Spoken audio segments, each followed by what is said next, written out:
بسم اللہ الرحمن الرحیم۔ میں وسیم انور، وسیم ٹپ فار ہیلتھ کی طرف سے۔ دوستو، ان ہیلدی لائف سٹائل کی وجہ سے شوگر کی بیماری بڑی تیزی سے بڑھ رہی ہے۔ آج کی اس ویڈیو میں ڈاکٹر محمد ارشد صدیقی، ماہر ذیابیطس اور ڈائبٹیز فوڈ کیئر سینٹر کے انچارج، آپ کو 3 ایسی باتیں بتائیں گے جس کی وجہ سے شوگر کو ختم کیا جا سکتا ہے، اور اس ویڈیو کی مدد سے آپ شوگر کی پیچیدگیوں کے کم کرنے کے ساتھ ساتھ عوام الناس اس بیماری سے بچے رہنے کا بھی فارمولہ سیکھیں گے۔ تو آئیے ویڈیو شروع کرتے ہیں۔ شوگر کے مرض سے پاک ہو یا وہاں پہ کوئی ایسا مریض موجود نہ ہو۔ تو آج کی گفتگو اگر آپ پریزنٹیشن پہ دیکھیں، سلائیڈ پروجیکٹر پہ دیکھیں، تو میرے 4 سوالات کا انتہائی مختصر جواب ہوگا کہ شوگر ہی کیوں ہم ڈسکس کر رہے ہیں، یہ کیا ہے، کب ہم کہتے ہیں کہ اس مریض کو شوگر ڈائبٹیز ہو گئی ہے، اور اس کا علاج کیا ہے۔ یہ 4 بنیادی سوالات ہیں جو شوگر یا کسی بھی اور مرض کو آپ سمجھنے کے لیے اٹھاتے ہیں، کتاب پڑھتے ہیں یا کسی فرد سے مشورہ کرتے ہیں۔ تو میں پہلے سوال کا جواب دینے کے لیے کہ شوگر ہی کیوں ہم نے آج موضوع چنا ہے، کیوں انتخاب کیا ہے، تو ہم پہلی سلائیڈ پہ جسے آپ سیمینار کا نام دیتے ہیں diabetes and food care clinic, جو میو ہاسپٹل میں شوگر کام کر رہا ہے، اس کو ہم شوگر بیٹھک کا نام دیتے ہیں۔ اور اس کا مقصد بنیادی یہی ہے کہ چاہے ڈاکٹرز کا فورم ہو، ہیلتھ کیئر پروفیشنلز کا فورم ہو، یا علی بخاری صاحب کے بقول ٹریڈیشنل میڈیسن کا فورم ہو، حکما اور اتباع کا فورم ہو، جب تک ہم اس کو اپنی زبان، اپنے کلچر، اپنی تہذیب کے مطابق نہیں سمجھیں گے، اس وقت تک ہم اس کی گرفت اور اس کی جڑ کو نہیں پہنچ سکتے۔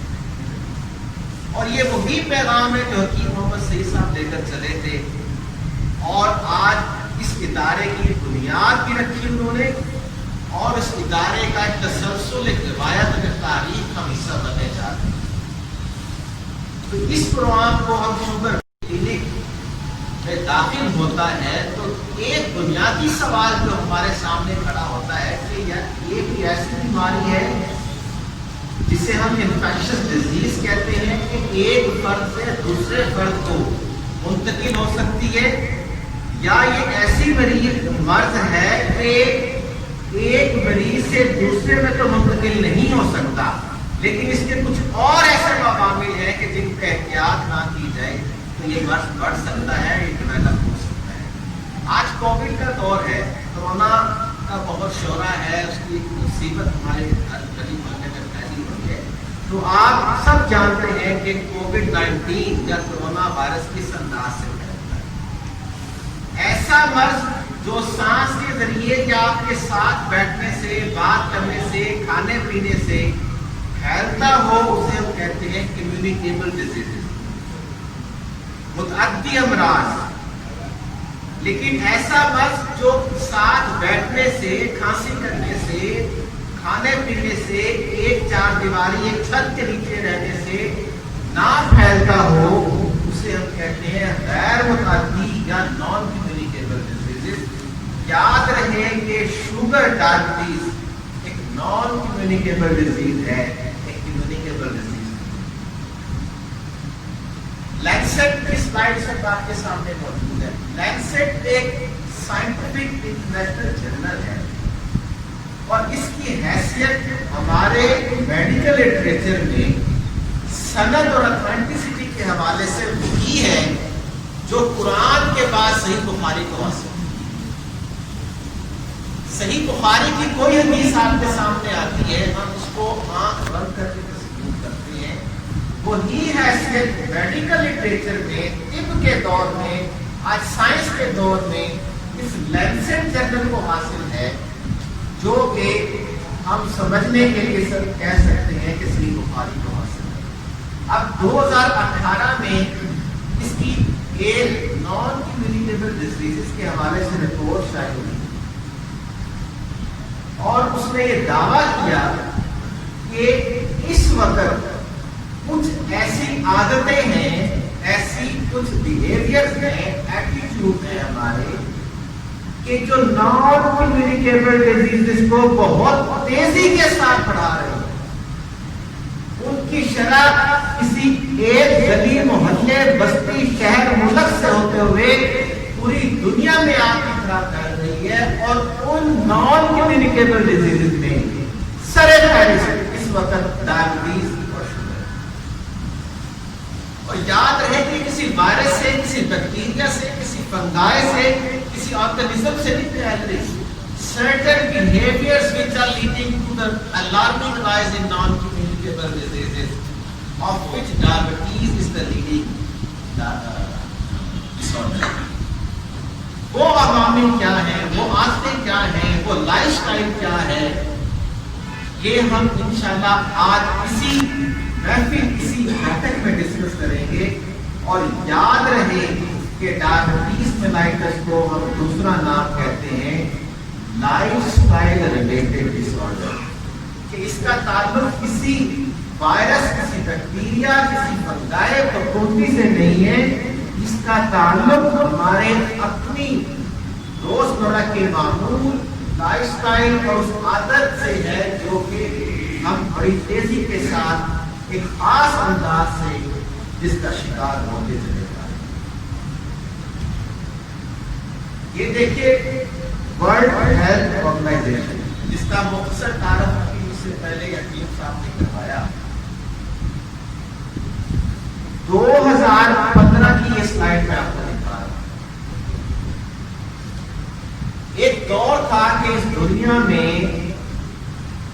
ملیریا ایک ایسی بیماری تھی کہ جو ایک عذاب سے کم نہیں ہوتی تھی، اور جس ملک میں ملیریا اینڈیمک ہوتا ہے اسے سمجھا جاتا ہے کہ اس کی آبادی کسی بھی وقت اس کا شکار ہو کر تباہی کی طرف جا سکتی ہے۔ ٹیوبرکلوسس جسے ہم ٹی بی کہتے ہیں، اور ایچ آئی وی جسے ایڈز کا نام سے جانا جاتا ہے۔ اگر آپ دیکھیں کہ 2015 میں پوری دنیا کے اندر ان تینوں بیماریوں کو ملا کر جو اموات ہوئی وہ 3.5 ملین تھی، 35 لاکھ جسے ہم کہہ سکتے ہیں۔ یہ تینوں مل کر ایچ آئی وی، ملیریا اور ٹی بی، یہ تینوں کمیونیکیبل انفیکشن ڈیزیز ہیں، ایک سے دوسرے کو پھیل سکتی ہیں۔ لیکن اس کے مقابلے میں اگر آپ ڈائبٹیز کو دیکھیں تو اس کی وجہ سے اسی سال پوری دنیا میں جو بات ہوئی وہ 5 ملین ہے، 50 لاکھ۔ اس سے اندازہ ہو سکتا ہے کہ اس وقت ہمارے سامنے چیلنج انفیکشن ڈیزیز سے کہیں زیادہ، کمیونیکیبل ڈیزیز سے کہیں زیادہ وہ ڈیزیز ہیں جو کہ نان کمیونیکیبل ڈیزیز ہیں، اور جن کا تعلق کسی انفیکشن یا آرگنزم یا جراثیم سے نہیں ہے، جس کا تعلق ہماری خوراک، روزمرہ کے معمول اور لائف سٹائل سے۔ یہ میں تمہید مان رہا ہوں ان باتوں کے لیے جو ہم آگے کرنے والے ہیں، تاکہ ہمیں سمجھنے میں سہولت رہے کہ آج یہ بیٹھک، یہ سیمینار، یہ محفل صرف شکر ہی کے لیے ہو سکتا ہے۔ اب آگے پاکستان کا ڈیٹا کیا ہے کہ 2018 میں شوگر کی پاکستان میں شرح کے حوالے سے نیشنل ڈائبٹیز سروے پاکستان ہے جو 2018 میں برٹش میڈیکل جرنل میں چھپا ہے۔ اس کے حوالے سے میں سادہ ترین بات میں آپ کو بتاؤں کہ اس وقت پاکستان میں 20 سال کے بعد ہر چوتھا مریض شوگر کا مریض۔ پاکستان میں 20 سال کی عمر کے بعد ہر چوتھا فرد ڈائبٹیز کا پیشنٹ ہے۔ یہ ایک الگ بات ہے کہ اس کو پتہ نہ ہو کہ میں اس وقت ڈائبٹیز کا مریض ہوں، شوگر شوگر کا مریض ہوں. ایک بہت بڑی شرح ہمارے درمیان ایسی موجود ہوتی ہے کہ جو ڈائبٹیز شوگر کے مریض ہوتے ہیں لیکن انہیں اندازہ نہیں ہوتا کہ وہ مریض ہیں شوگر. اور ایک بہت بڑی تعداد ایسی ہے کہ جو اگر اپنے روزمرہ کے معمول میں صحت مند معمول life style healthy life style لے کر نہ آئے تو اگلے 5 سال میں وہ ڈائبٹیز کا شکار ہو جائیں گے, جسے ہم پری ڈائبٹیز. اور یہ شرح اس وقت 2010 میں جو تھی اور 2030 میں جو ہوگی اس میں 67% 67% کا اضافہ, 67%. اور اس میں کسی جراثیم کا تعلق نہیں ہے. میں بار بار جس چیز پہ اپنی گفتگو کی بنیاد رکھنا چاہ رہا ہوں, جو آپ کو پیغام دینا چاہ رہا ہوں کہ ڈائبٹیز ایک پریونٹیبل مرض ہے, اس سے بچا جا سکتا ہے, محفوظ ہوا جا سکتا ہے اس سے. اور انتہائی دلچسپ بات ہے علی صاحب, کہ آپ کے لیے بڑی معلومات ہوگی. انٹرنیشنل ڈائبٹیز فیڈریشن آئیڈیا پورے دنیا کی ڈائبٹیز کے حوالے سے فیڈریشن ہے. 2018 میں اس نے ایک ایکٹس جاری کیا. اس ایکٹس کے مطابق میں بہت اہم اور انتہائی ذمہ داری کے ساتھ یہ آپ لوگوں کی بات شیئر کر رہا ہوں کہ اس ایکٹس کے مطابق شوگر کے 80% امراض ایسے ہیں کہ جس سے ہم آپ سب بچ سکتے ہیں, محفوظ ہو سکتے ہیں, پریونٹ کر سکتے ہیں. 80%. گویا اگر اس محفل میں 10 پیشنٹ ایسے ہیں کہ جن کو ڈائبٹیز ہے تو وہ ہیلتھی لائف سٹائل کے ذریعے ان میں سے 8 مریض بغیر کسی گولی کے, بغیر کسی انسولین کے, صرف 3 چیزوں پہ اگر عمل کریں تو وہ شوگر سے محفوظ رہ سکتے ہیں. 3 چیزیں کیا ہیں وہ آگے آئیں گی. اور اس سے پہلے کہ میں اپنے گفتگو کو آگے بڑھاؤں, یہ سلائیڈ دیکھیں, یہ بہت بنیادی سلائیڈ ہے اور اس سلائیڈ میں بنیادی تقسیم کی گئی ہے کہ ڈائبٹیز کی بنیادی اقسام کی. ایک تو وہ قسمیں جو آپ اور میری عمر کے نوجوان یا بزرگوں یا خواتین حضرات کو ہوتی ہے, جسے ہم کہتے ہیں ٹائپ 2 ڈائبٹیز, جو کہ 98% کسی بھی ملک کے کسی بھی معاشرے میں پیشنٹس ہوتے ہیں. 98% وہ ٹائپ 2 ہیں جن کو شوگر خدا نخواستہ ہو سکتی ہے. وہ کون سی چیزیں ہیں کہ جو ابھی سے ہم اگر احتیاط کر لیں, اپنے گھر گلی محلے شہر بستی میں ان پہ ہم عمل کر لیں, ان پہ ہم بات کر لیں, ہماری لائف سٹائل کے اندر شامل ہو جائیں تو ہم ٹائپ 2 ڈائبٹیز سے بچ سکتے ہیں, محفوظ کر سکتے ہیں. 3 بنیادی باتیں. Number 1 exercise. اور ایکسرسائز کتنی کی جائے, کتنے دن کی جائے اور کہاں کی جائے. یاد رہے کہ اس وقت جو ہمارے ہاں ایک بڑی تیزی کے ساتھ تصور اور کانسیپٹ پھیل رہا ہے جم کا, جم جتنا آپ کے لیے فائدہ مند ہے اتنا ہی آپ کے لیے نقصان دہ بھی ہو سکتا ہے.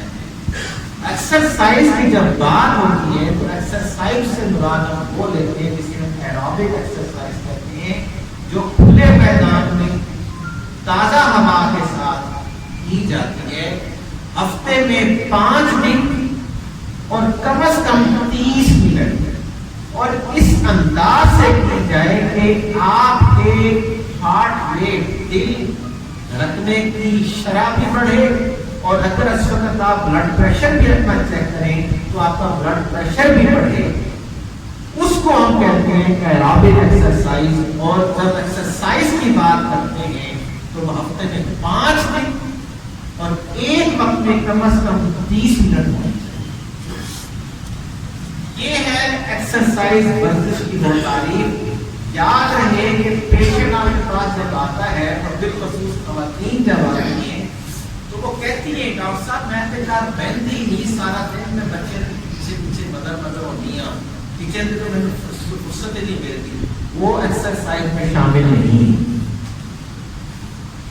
وہ ایکٹیویٹی آپ کی ایکسرسائز میں شامل نہیں ہے جس سے آپ کے بلڈ پریشر میں اضافہ ہوتا ہو, جس سے آپ کے ہارٹ ریٹ میں اضافہ ہوتا ہو, کھلی تازہ ہوا میں کی جاتی ہو, وہ ایکسرسائز آپ کی شمار ہوگی. 30 منٹ کے لیے کی جاتی ہو, ہفتے میں کم از کم 5 دن کی جاتی ہو. یہ وہ پہلی بات ہے جس پہ اگر ہم سب عمل کریں, اگر ہم سب عمل کریں, یقین جانیے اس وقت حکیم کا کیا MBBS ڈاکٹر کا کلینک بھی بند ہو سکتا ہے, لیکن اس کا ساری کنجی سارا انحصار ہم سب پر ہے اور اس کے لیے ہمیں ٹیم ورک کرنا ہے. اور یہی وجہ ہے کہ فارماسیوٹیکل کمپنیز کبھی بھی ڈاکٹرز کو یا حکام کو یا اتباع کو اس چیز پہ گفتگو کرنے کے لیے نہیں بلواتی ان سے ان کی دکانداری کا. دوسری بات, ہیلتھی باڈی ویٹ کا ہونا بہت ضروری. ہیلتھی باڈی ویٹ کیا ہے؟ دیکھیے حکمت پڑھنے کا مجھے موقع کبھی نہیں ملا. ممکن ہے کہ آپ کے سلیبس میں, آپ کی تعلیم میں, آپ کے اداروں میں یہ بات پڑھائی جاتی ہو. وزن انسان کی ہائٹ قد کے مطابق ہوتا ہے, جسے ہم باڈی میس انڈیکس BMI کے حوالے سے کیلکولیٹ کرتے ہیں. میں اس کی تفصیل میں نہیں جاتا. ہمارے پاکستان میں جتنی ایوریج ہائٹ ہے اس کے مطابق جو ایوریج وزن ہونا چاہیے وہ 65 سے 75 کے درمیان, 65 سے 75 کے درمیان جو پاکستان کے معاشرے کی لوگوں کی ایوریج ہائٹ ہے, قد ہے, اس کے مطابق ان کا یہ وزن ہونا چاہیے. اب اس محفل میں آپ خود اندازہ کر لیں گے کتنے افراد ہوں گے جن کا 65 سے 75 کے درمیان ہے اور کتنے افراد ہوں گے جن کا 75 کلو گرام سے زیادہ ہے. وہ افراد ہاتھ کھڑا کریں کہ جن کا 75 یا اس سے کم دوڑیں گے.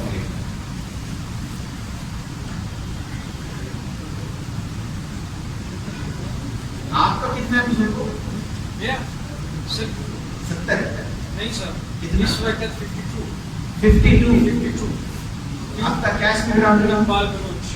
بلوچ صاحب میرا وزن 65 کلو ہے. سر بالکل ہوگا, لیکن میں چونکہ ڈائبٹک پیشنٹ.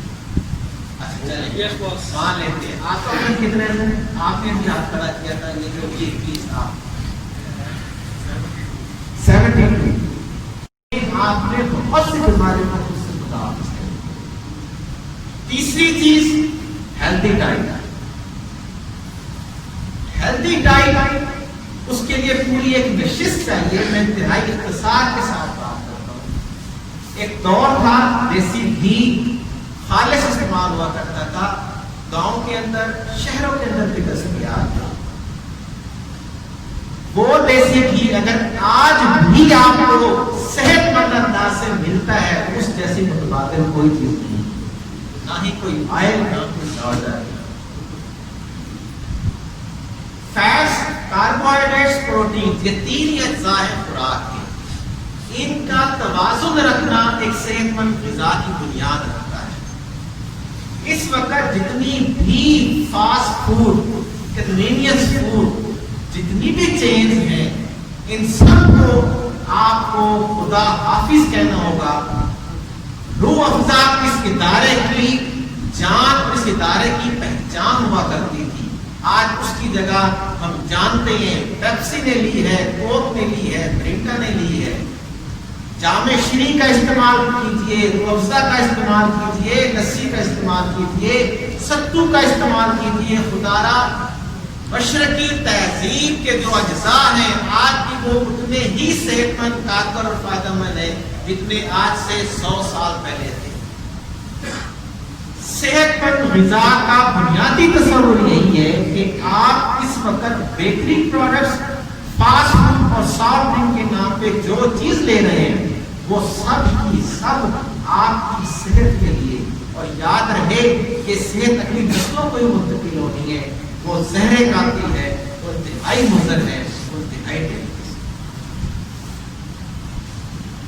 تو یہ تین چیزیں، ایکسرسائز، خوراک اور وزن، یہ تین چیزیں آپ بنیادی اپنے ہاتھ میں رکھیں، گھر میں رکھیں. اور مجھے آپ یہ بتائیے اس میں کسی آپ کو ڈاکٹر کی، حکیم کی، طبیب کی یا کسی ادارے کی ضرورت ہے؟